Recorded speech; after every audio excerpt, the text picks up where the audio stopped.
Kamaljit Sandhu join me. Kamaljit, we are showing pictures of the Home Minister now in Srinagar for a review. But clearly, what are you picking up? What are your Home Ministry sources telling you about the nature of this terror attack? Well, this was a carefully planned attack. A recce was done, but who's the man behind it? That now needs to be seen. Rajdeep, if I can tell you about this entire plan, is the name of Saifullah Kasuri is now coming out. He's the Lashkar-e-Taiba Deputy Chief, and he had been making some startling claims, which was actually quite much in the open, talking about whether there should be a more dastardly attack. So this is where intelligence agencies are now pinpointing that he could be the man who is behind all this. There's also a lot of association being made because Indian intelligence agencies had picked up chatter which said that post the express attack in which several Pakistanis were killed, especially when the Baloch militants had attacked, that is when they had actually said, you know, if a front is open out here, the Kashmir issue is an issue that they should focus on. Otherwise, there would be a divergence. So this is where it seems that there was a plot. There have been statements coming in from Pakistan, even the Pakistani army. And that is why intelligence agencies believe that Lashkar-e-Taiba, and remember, TRF is an extension of Lashkar-e-Taiba, which has claimed the hand of saying that, you know, it's several of these Hindus are coming here and settling here, having a domicile here. And this is what it also seems, because they were checking ID cards, they were identifying these particular people, and when they found out they belonged to Hindu community, they were shot dead point blank. Right, but what you are saying is clearly if they were carrying out recce's between in the first week of April, your intelligence sources now linking it to the attack that took place on a train in Balochistan where several Pakistanis were killed, and that was a huge embarrassment for the Pakistani security establishment.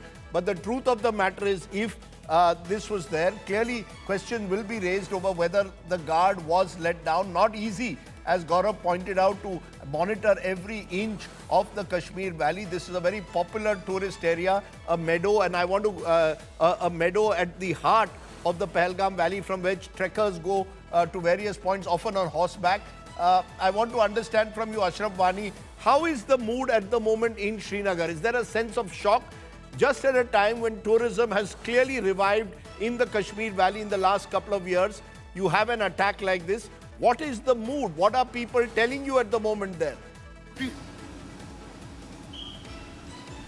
Absolutely, Rajdeep. I am outside the Raj Bhavan, where currently the Home Minister is meeting with the Jammu and Kashmir Chief Minister as well as the top brass of the security forces, Jammu and Kashmir Police as well as Army, and also the intelligence officers who are working in the Kashmir. What you are mentioning, that there are indications that probably there was some kind of a security lapse. We have not seen, I have not personally seen, even during last 30 years, that a particular spot where more than 100 people can gather at a time, there could not be any presence of security agencies, whether they are rallies, whether they are picnic spots, whether that is the Srinagar road. In fact, you can see, even I am in the Srinagar road, you can see the security forces are deployed even here on each nook and corner. This has been intensified after this terror attack across the Jammu and Kashmir and also in the Srinagar. And we are seeing a lot of movement of police and security agencies across the Srinagar city and other parts of the Jammu and Kashmir, because this is the biggest terror attack that also on the civilians, innocent tourists in the Pahalgam. It is a strike on the India, not only on the Jammu and Kashmir. That is why the Prime Minister, as well Ashraf, as since you know, Ashraf, since you know the valley so well, explain this area where this attack took place. Give us a sense of the geography of this area. Normally when you travel through Kashmir, you have security forces with checkpoints at every 100 meters. Give me a sense, are there no security at all, no either whether J&K police or army at all in this particular part of Pahalgam? Rajdeep, actually, Rajdeep, there is some kind of a strict security movement here in the Srinagar, but despite that, I will tell you that This is a meadow. This is commonly known as mini Switzerland here in the Pahalgam, where because Pahalgam is a city town. In fact, then there are so many small valleys and other spots, picnic spots around the Pahalgam. This particular picnic spot is on a mountain. It is a meadow between the Beta Valley, which is the spot where the film Beta was shot. And after that, this place was particularly named as a Beta Valley. It is between that, and also it is very strategically, very important. I'm going to stop you, Ashraf, because we're having some problem with audio, and also I can see that you're being put under pressure by security agencies to move away from the space. I can understand that there are genuine security concerns now across the valley.